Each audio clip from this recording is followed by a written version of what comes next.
তো তো গাইস আগে পুরো ভিডিওটা দেখো, তারপর দুষ্ট ছেলেদের ফানি কমেন্টস পড়বো।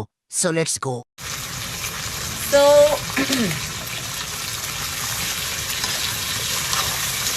মুরগি অনেক ইয়ামি হবে আজকে। অ্যান্ড গ্রামের আরেকটা মজার জিনিস হচ্ছে গিয়ে বাটা মশলা, মরিচ, হলুদ, মানে বেটে যে রান্নাটা হয় এটা একদম পিওর। এখানে মরিচ গুঁড়ো, হলুদ গুঁড়োর কোনো বিরানি নাই। তারপর রান্না হবে গরুর মাংস।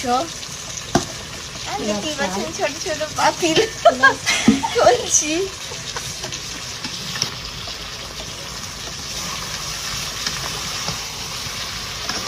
কার কার এক্সপিরিয়েন্স আছে রান্না করার অবশ্যই আমার সাথে শেয়ার করবেন এবং প্রিয়াঙ্কা জামান অফিসিয়াল পেজের সাথেই থাকবেন লাইক কমেন্ট শেয়ার দিয়ে। এখনকার মতো চুলার সামনে থেকে আমি খুব কালো হয়ে যাচ্ছি, বাট তারপরও तो चलिए शुरू करते हैं। তোমাকে মন দিয়ে দেখলে অশান্ত মন শান্ত হয়ে যাবে। তোমার একটা তাল বেরিয়েছে বাইরে, ডাইকা রাখো, মাসি বসবে।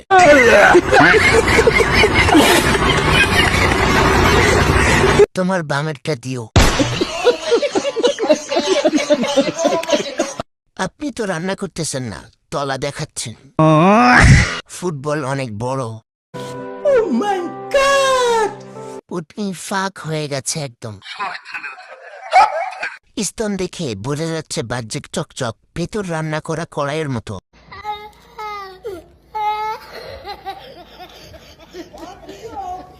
একটু পানি দিয়ে তারপরে কষা, না হলে টক লাগবে। আমি খালি দেখমু, তোরা কেউ দেখিস না। তো গাইস আগে পুরো ভিডিওটা দেখো, তারপর দুষ্ট ছেলেদের ফানি কমেন্টস পড়বো। So let's go.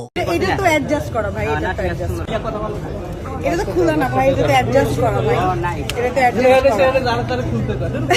মানে এমনি কইছি এমনি না না, এটা তো অ্যাডজাস্ট করা ভাই, এটা তো অ্যাডজাস্ট করা।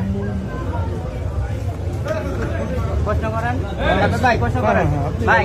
তো আচ্ছা, কি নিয়ে ব্যস্ত আছে এখন বর্তমান?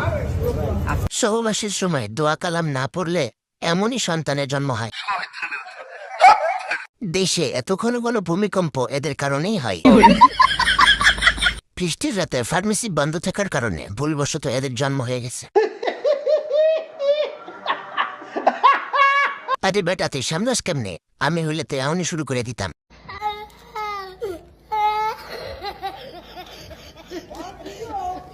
শরীরে বৌদি সবকিছু বোঝা যায়, সব টাকার খেলা। দাম কত আপনার? डुप्लीकेट